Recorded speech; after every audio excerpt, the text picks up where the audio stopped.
você. É você mesmo. É você mesma. Eu sou Humberto Amorim e eu estou de volta para abordar mais uma vez um assunto do seu interesse, do meu interesse, do nosso interesse. E para tal, nós estamos recebendo aqui uma personalidade muito preparada, muito capacitada para abordar um assunto que é preocupante e, ao mesmo tempo, está afligindo muita gente. Muita gente. Nós recebemos aqui com muito entusiasmo a psicóloga Lívia Levinthal. E ela vem conversar com a gente sobre um assunto. Agora mesmo a gente estava falando de outras coisas, eu falei sobre a minha geração, e a minha geração aprendeu que em excesso até água faz mal. Se a gente pegar e tomar muita água indevidamente, a gente passa mal pelo excesso de água. Imagina excesso de bebida, excesso de outras coisas. Hã?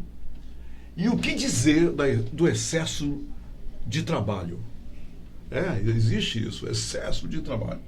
Amigo meu foi agora lá para o Japão, voltou e falou que e isso é parte da cultura, né? A gente não pode comentar assim levianamente, porque é parte da cultura. Muitos trabalhadores, muitos executivos japoneses se matam porque não atingem metas, porque não conseguiram, por alguma razão, superar o camarada aqui do lado e o outro camarada aqui desse lado também. Deram um nome a esse episódio, esses problemas todos que as pessoas que trabalham muito acabam adquirindo. É a síndrome de burnout. É isso mesmo. Que, em outras palavras, é a síndrome de esgotamento profissional. Está aí a tradução livre e mais bem adequada a esse termo da língua inglesa. E é sobre isso que ela vai conversar com a gente. Então, se você é do tipo que luta para mais e mais horas extras, que você não considera, não releva o período de férias para desfrutar, para ficar olhando a gaivota aí sentada no colo do vento, se você é daqueles que leva trabalho para casa, se você é daqueles que não tem tempo para os filhos porque você tem que ser o melhor funcionário do mês, porque você tem que superar todo mundo, você tem que ser o tal, e lá no trabalho você é o bam, é o bonitão da Vila Mamão, essa entrevista interessa a você, e não só a você, mas aos seus familiares que devem, com toda certeza, a Lívia é quem vai conversar com a gente sobre isso, mas eu estou imaginando que os familiares devem ter um papel muito importante na vida de um profissional que se excede no trabalho. Vamos lá.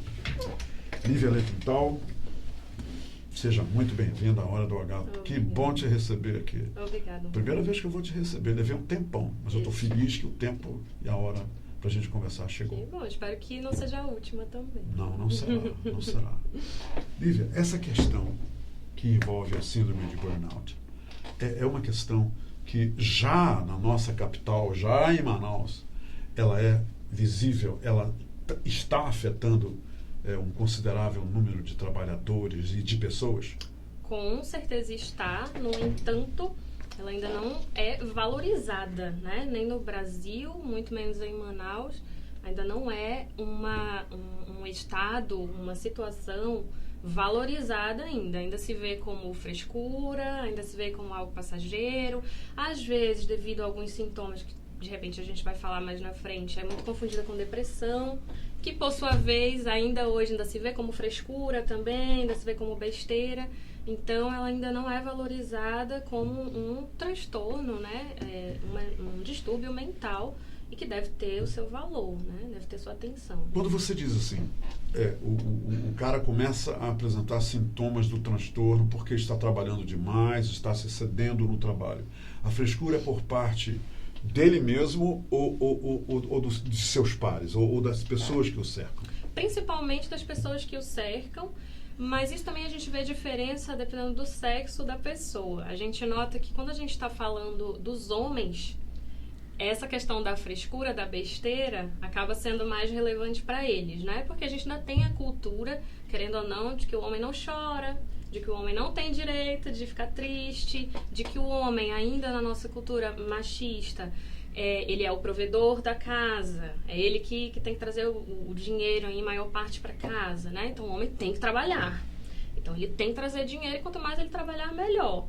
Então, ainda para o homem a gente vê um pouco essa diferença. A mulher, ela já tem esse direito, vamos colocar assim, né? Então, quando a gente está falando de homem, a coisa ainda fica pior. Porque aí ele não se dá o direito, vai achando que é passageiro, que logo passa. Não costuma conversar com ninguém, né? Então, ele não vai contar para a esposa, vai ser fraco, né? Contar para a esposa, ainda mais para outras pessoas, para os amigos. Os amigos vão tirar sarro, né? Eu vou no psiquiatra, eu vou no psicólogo, mas isso não é coisa de homem. Então, infelizmente, a gente ainda tem esse tipo de crença limitando, né? Quer dizer que tem gente que não vai ao psiquiatra, não vai ao psicólogo por achar que isso é um ato de fraqueza? É, coisa de mulher, é coisa de doido e que não é pra mim. Nunca é pra mim, porque eu nunca tenho nada. Lívia, qual seria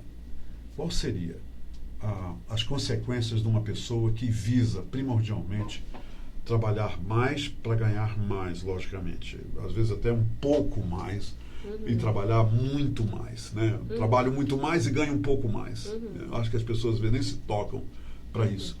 Mas, por exemplo, hora extra, né? A pessoa que parte para uma fã de ganhar mais, de um pouco mais com hora extra, um cara que leva, como eu citei na abertura, trabalho para casa, um cara que vende as férias porque ele não pode ficar muito tempo, quer dizer, parte das férias, até a lei, o cara não pode ficar muito tempo longe do trabalho, e não por necessitar, né, vender aqueles dias lá. O camarada que também sofre muita pressão no emprego, não fala para ninguém. E existe hoje, você como psicóloga, identificado que isso afeta muita gente? Afeta, e como a gente até estava conversando antes, tem muito a ver com as métricas de hoje em dia, né? Então, infelizmente, feliz e felizmente, né? A internet, de certa forma, contribui muito para a troca de informações, para a globalização no geral, para a aproximação de pessoas, ao mesmo tempo que distancia, né? Uma coisa esquisita, ela aproxima e distancia ao mesmo tempo. Mas o lado ruim da internet, das redes sociais, é exatamente essa nova métrica. Então, a gente acaba utilizando a vida dos outros para medir a nossa, para medir o nosso nível de sucesso, né? Então, e é o que a gente falava antes, no Facebook, no Instagram, tá todo mundo muito bem. A gente só vai postar as fotos... Só existe felicidade. Só, né? Então, eu só viajo, o meu trabalho é maravilhoso, o meu filho é perfeito, saudável. Os amigos são uma multidão maravilhosa. As minhas roupas são de marca, porque eu só vou fazer a foto do look do dia quando eu tiver com aquela roupa de marca e tudo, né? Então tem tudo isso. E aí a gente utiliza essa métrica para medir o nosso sucesso. O vizinho agora tá com um carrão, e olha que eu ainda tô com esse aqui que eu já tenho há 5 anos, tá na hora de trocar, então às vezes falta comida na geladeira, mas eu tenho que competir com o carro do vizinho que tá melhor que o meu. E o perigo disso é exatamente esse. Como é que eu vou conseguir comprar um carro importado, por exemplo? É com dinheiro. Para ter dinheiro, o que eu vou precisar? É trabalhar mais. Então, eu vou utilizando esse tipo de métrica, não é, para medir o meu sucesso. E, mais uma vez, né? Isso recai muito mais nas costas dos homens, inclusive. Sim. Porque, até a questão de cultura, o homem ele é muito competitivo, né? Então, ele é ensinado desde criança a competir. Então, ele vai competir. Então, o vizinho, o marido da melhor amiga. Enfim, ele vai se comparando com os homens ao redor. A amiga vai passar férias em Paris e ganha um anel de brilhante, não sei de onde. Então, eu tenho que dar pra minha mulher também. Eu tenho que fazer isso assim também. Então, o jeito de fazer isso é trabalhar mais. Enquanto seu lobo não vem, a síndrome de burnout está se desenvolvendo e tomando conta dessa pessoa, não é? Exatamente. E o difícil disso tudo é que é muito devagar, né? Que essa síndrome ela vai se instalando. Por isso que muitas vezes... Totalmente assintomática, né? Ali a pessoa parece que está normal, mas a coisa está indo. É assim, Lívia? É um pouco assim, porque ela vai se instalando devagar e parece que aquilo vai passar, que aquilo é momentâneo. Aí a pessoa vai deixando, e quando vê, já tá tarde demais, entre aspas, porque nunca é tarde demais, né? Mas a coisa já se instalou de forma mais profunda. Então, se eu pudesse resumir o funcionamento da síndrome de burnout, seria basicamente em 3 fases. Inicialmente é aquela fase, que é essa que a gente estava falando agora, em que a pessoa, ela vai se dedicar ao máximo no trabalho, ela vai querer fazer tudo sozinha, ela vai ter dificuldade de delegar, porque ninguém faz melhor do que ela, só ela sabe fazer. Então... Lívia, ela vai ter dificuldade em delegar? Vai. E lógico, todos nós do trabalho pertencemos a uma equipe, não é? Mas aí nesse momento, nessa primeira fase, aquela fase do prazer, que isso até nessa primeira fase até traz algum prazer, porque a pessoa vai sendo produtiva, então olha, eu consigo, eu faço, eu sou o melhor, então ela vai fazendo, aí o que vai acontecendo por outro lado? Ela vai desvalorizando questões que até então eram importantes para ela e que de repente passaram a não ser, como por exemplo o tempo em família, o lazer, o descanso. Ela vai abrindo mão de necessidades atenção básicas. Pros filhos. Até mesmo ir ao banheiro, ela vai menos. Comer, ela come menos. Mesmo? Dormir, ela dorme menos. Dormir pra quê? Tenho que trabalhar. Então, até então vai dando algum prazer. E quem vai sofrendo nesse momento é mais os familiares, os amigos. Pô, cara, você nunca tá na festa, você nunca tá comigo. Mas a pessoa tá aqui, não, é uma fase. Eu tô plantando.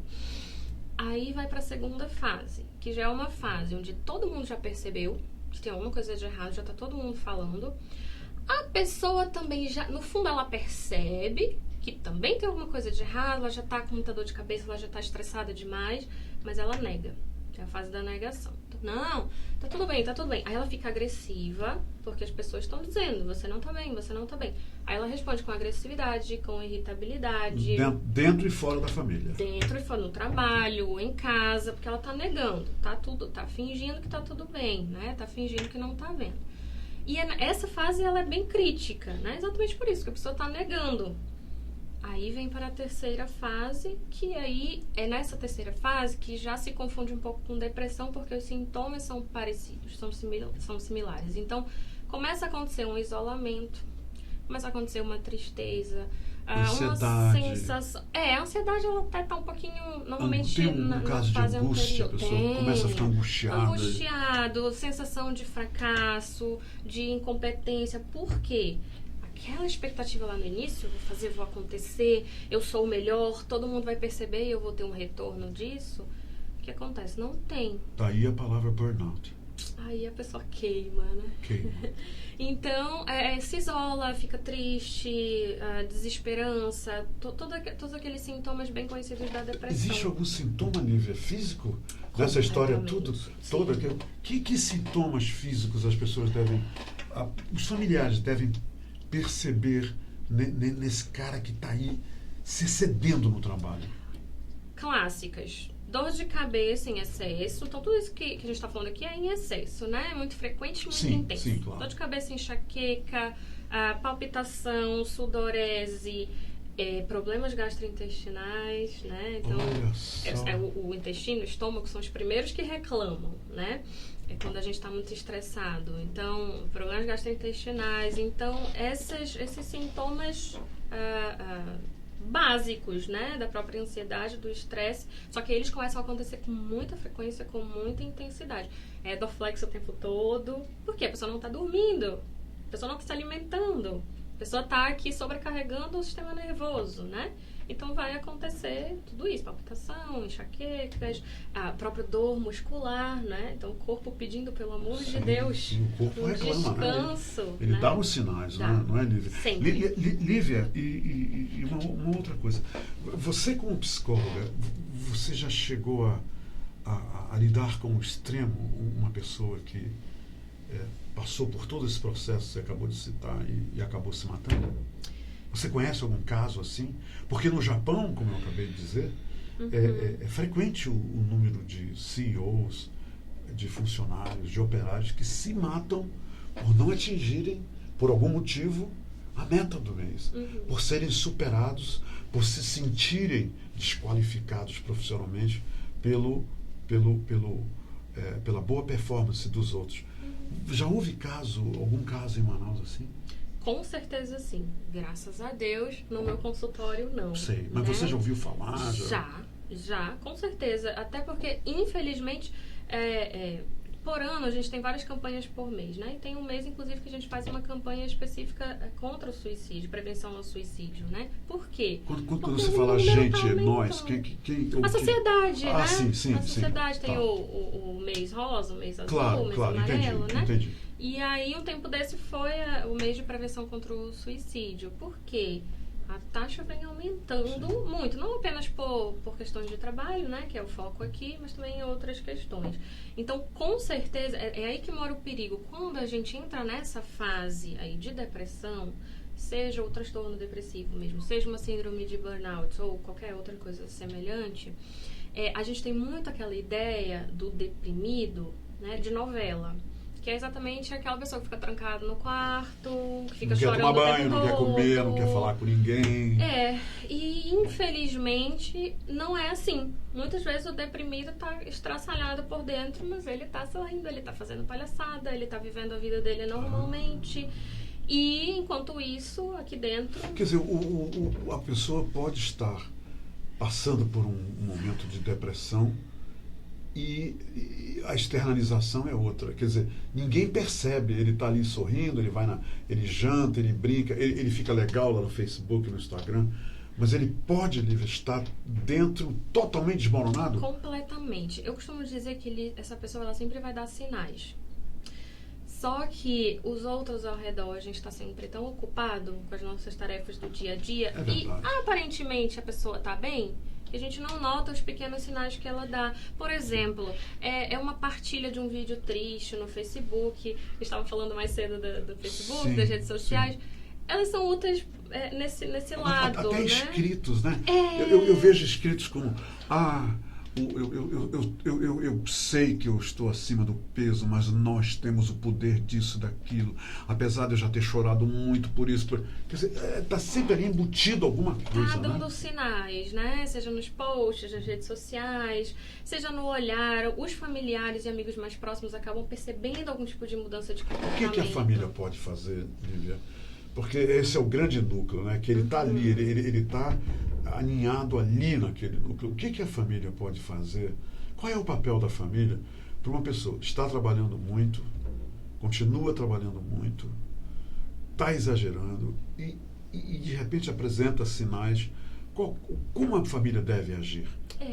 É mostrar exatamente esse envolvimento, porque muitas vezes a pessoa também se sente sozinha, incompreendida, né? E é a questão de, às vezes, ou na maioria das vezes, aquela pessoa está fazendo aquilo que ela está fazendo, está trabalhando demais, até para dar uma qualidade de vida melhor ou bens materiais para a família. No fundo, é pela família. Às vezes é até só ele que trabalha, né, na família. Os filhos estudam, a esposa leva os filhos, quer dizer, tem o seu papel, cuida da casa, e ele está ali como a viga central. Né? Ou a própria mulher, porque também é importante dizer que, inclusive, muitas mulheres sofrem de síndrome de burnout, acabam passando por isso, até mesmo transtorno depressivo, a ansiedade, porque tem a dita jornada dupla também, porque hoje a mulher também é muito cobrada nesse sentido. Então ela cuida da casa e tem a jornada de trabalho, que às vezes não é fácil, né? Eu tenho uma pergunta para você, já que você falou nas mulheres. Eu tenho percebido, isso é uma questão de geração, tá? Por isso que eu acho que eu percebo mais do que muita gente. Eu tenho percebido que hoje existem mais mulheres bebendo e com mais frequência do que antes. Eu antes entrava num local onde servem bebidas e eu via poucas mulheres. E essas poucas mulheres acompanhavam os seus maridos e bebiam uma bobagem ali. E não tanto quanto o marido e outros homens. Hoje a gente chega num local, está todo mundo bebendo igual. Homens e mulheres. E bebendo muito. E bebendo. E essa questão desse consumo excessivo de álcool, tanto por homens e mulheres, isso pode ser sintomático de alguma coisa, Lívia? Com certeza, inclusive, pode ser um sinal da própria síndrome de burnout. Então, de repente, o marido ou a esposa, né, não faz homem ou a mulher, que não tem o costume de beber em excesso e com frequência, uma coisa é beber socialmente, né, a gente sabe bem a diferenciar. Outra coisa é todo fim de semana, começa todo fim de semana, daqui a pouco é dia sim, dia não, daqui a pouco é todo dia e muito e com frequência. Isso já é um sinal de que existe aí uma necessidade de um escape, né, a gente tem que ter um escape, todos nós temos, né, a gente sempre arranja uma forma de ter um escape, que normalmente é um fim de semana de lazer, algumas pessoas vão para as artes marciais, e a bebida é um excelente escape para uma série de pessoas. Fácil, né? E fácil. Então, isso pode ser, foi bem lembrado, né? Pode ser um excelente sinal da gente perceber, essa pessoa não tem esse costume. Tem alguma coisa errada. Pode ter alguma coisa errada, então está necessitando colocar para fora alguma coisa. Psicóloga Lívia, eu tenho percebido hoje em dia mais do que nunca. Eu acho que eu estou virando um observador. Eu vou para o shopping, eu fico ali quieto, só olhando. Eu vejo, por exemplo, as pessoas se sentarem num restaurante e nenhuma conversa com a outra, nenhuma olha para a outra. Está todo mundo aqui, mandando mensagens. E eu já contei essa história antes. Eu vi quatro pessoas, 2 casais entrarem no restaurante e se sentarem, os 2 maridos aqui, as 2 mulheres aqui, e as mulheres imediatamente já tiraram, já fizeram, o marido fizer, e quando chegou a comida, aí foi para acabar. Primeiro tira foto da comida para mandar a comida. Me diz uma coisa, como psicóloga, como é que você vê isso, esse comportamento, que a gente chega nos lugares e dá vontade de dizer, ei gente, presta atenção em mim, valorizem os presentes e não valorizem os ausentes.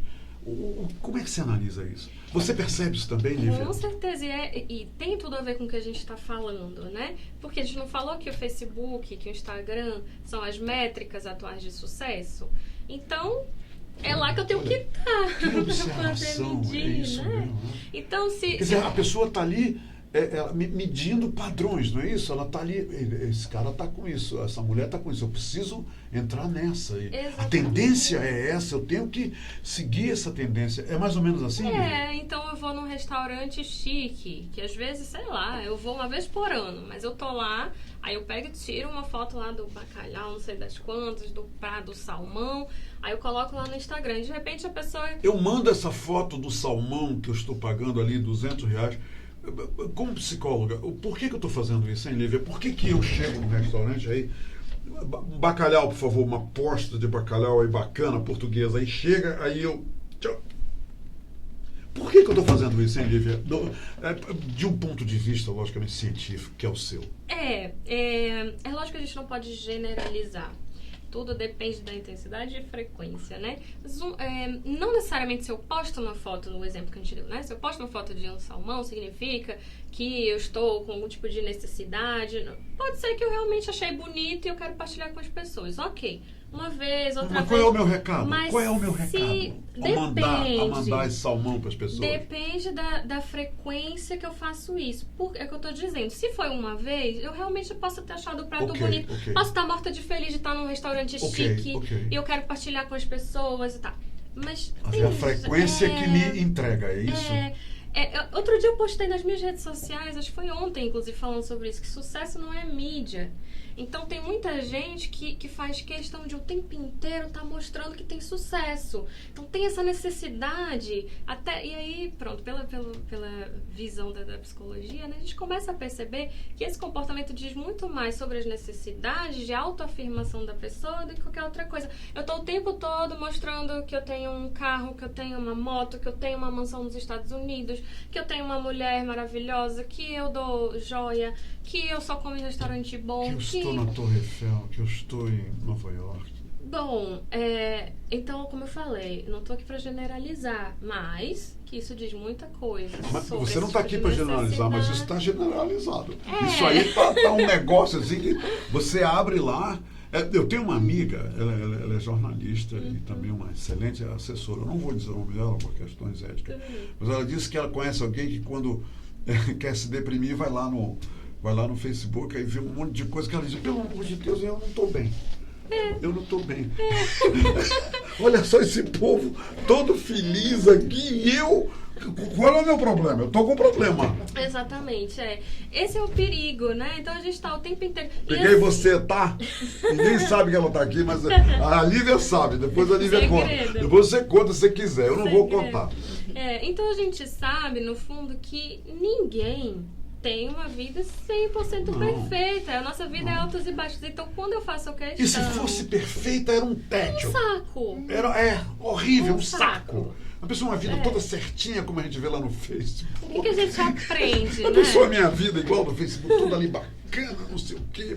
A gente precisa entender que, por mais clichê que seja, a verdade é que a gente só aprende na crise.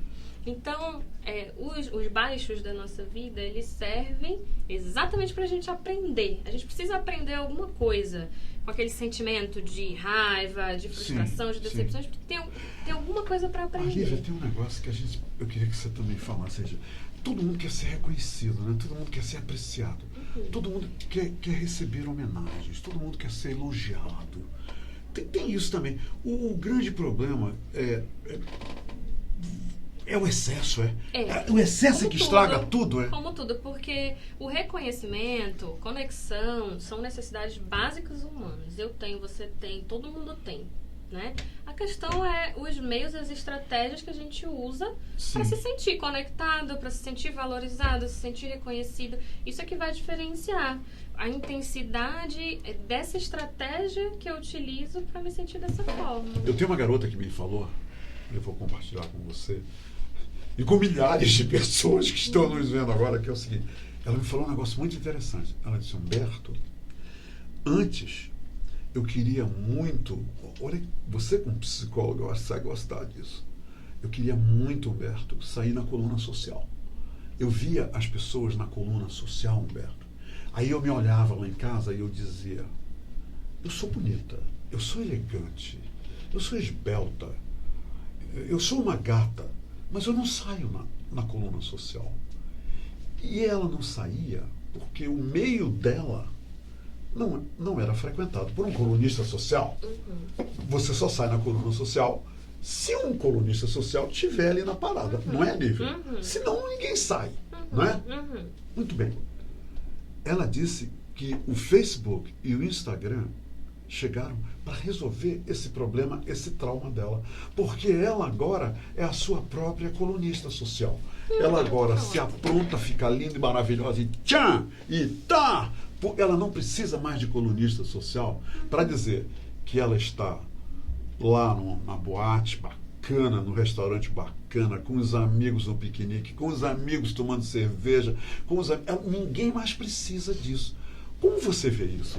E isso para a autoestima, acaba sendo uma coisa bem legal, quer dizer, puxa, eu queria tanto ser na coluna social, não sai. Agora eu me sinto colunável porque eu só me coloco legal nas redes. E isso é bom de certa forma, Lívia? Lá está. Isso é bom ou não é? Depende se isso é funcional para a pessoa ou não. O que eu quero dizer com funcional? Se isso traz algum tipo de sofrimento para a pessoa. Angústia, né? Para querer ser visível. Ou não, né? Então, eu acho que o grande X da questão é essa questão da funcionalidade. Então, se aquilo me faz mais bem do que mal, se aquilo não verdadeiramente, né? Porque às vezes a gente diz que tá tudo bem e a gente sabe que não tá. Mas a gente sabe. Né? Então, se aquilo verdadeiramente me faz bem, não me traz nenhum tipo de angústia, nem não me traz nenhum tipo de problema na minha vida, no meu dia a dia, então tá tudo bem, então mostre, faça o que você quiser. Até porque, Lívia, eu me amo é uma frase fantástica, uma frase maravilhosa. Por exemplo, eu não temo ser julgado por ninguém agora, nesse momento, dizendo, ei, eu sou Humberto Amorim, eu me amo. Isso é legal, não é, Lívia? As pessoas têm que se amar. Agora, quando coloca o excesso aí nesse amor, aí complica. No trabalho, na água. É esse o grande recado, Lívia? É como eu te falei. Uma coisa é o que a gente mostra na câmera. Outra coisa é quando a gente desliga a câmera. Se realmente a gente se ama, ou se aquilo a gente só se ama quando a câmera tá ligada. É verdade. E só quem vai saber é a própria pessoa. Né? Então, e aí é que tá o problema, porque os demais que estão atrás da câmera assistindo vão achar o quê? Vão comprar a ideia de que ela se ama e que tá tudo bem, que é uma pessoa com muito sucesso e tal, que só vê o que tá na câmera. Maravilha. Quando as luzes se apagam, só pra professora... Ok, pessoal, desliga saber. tudo, tá, pá, eu tô sozinho. Eu quero saber o seguinte, você... Alguém é feliz sozinho? Olha, diz o poeta... Diz o poeta que não, né? Que é impossível ser feliz sozinho.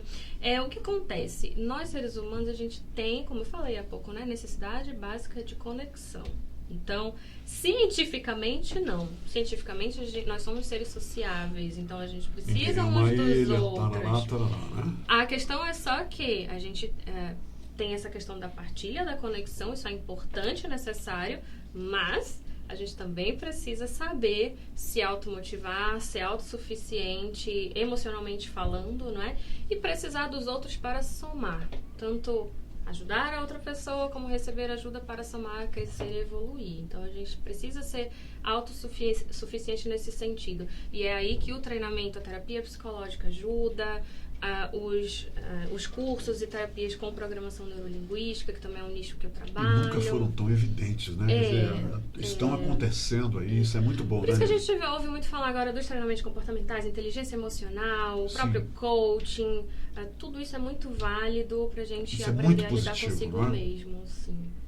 Qual é o recado que você diz agora, nesse final de entrevista, que você tem para os adolescentes que se isolam, que não têm mais amigos, que não se reúnem, que não brincam mais na rua, que é tudo através disso aqui, dentro do seu quarto ali, interagindo com os amigos, não caminham mais, não fazem exercício. E o que você tem a dizer para esses adolescentes, como a psicóloga Lívia Levinthal? Qual é o recado para essa juventude que é o futuro de tudo, da nossa nação, do nosso país? O meu recado é para os jovens, mas também acaba servindo para todo mundo, inclusive o público que a gente falava mais cedo, que trabalha demais, que vive demais preso dentro desses objetivos profissionais. Recentemente a gente teve a morte de um cantor, do Gabriel Diniz, né, que mexeu com todo mundo. E especificamente eu vou abrir um pouco o meu coração nesse momento. Foi o moço do desastre de avião, né? Pronto. Vou abrir um pouco o meu coração, né? E isso mexeu muito comigo, me fez refletir bastante sobre o famoso sentido da vida, que a gente está sempre procurando, tentando entender qual é. E misturando com a ciência da psicologia e com as minhas reflexões pessoais, eu entendo que o grande sentido da vida é exatamente esse, essas conexões, é o estar presente com pessoas, né? É valorizar, de fato, por mais clichê que pareça, valorizar cada passo do desenvolvimento do seu filho, é estar com sua esposa, com seu marido, com a sua mãe, com seu pai, porque o que a gente percebe é que, de fato, a gente nunca sabe quando vai ser o nosso último dia. O último dia pode ser agora. Daqui a pouco eu posso não estar mais respirando, eu não estou mais aqui.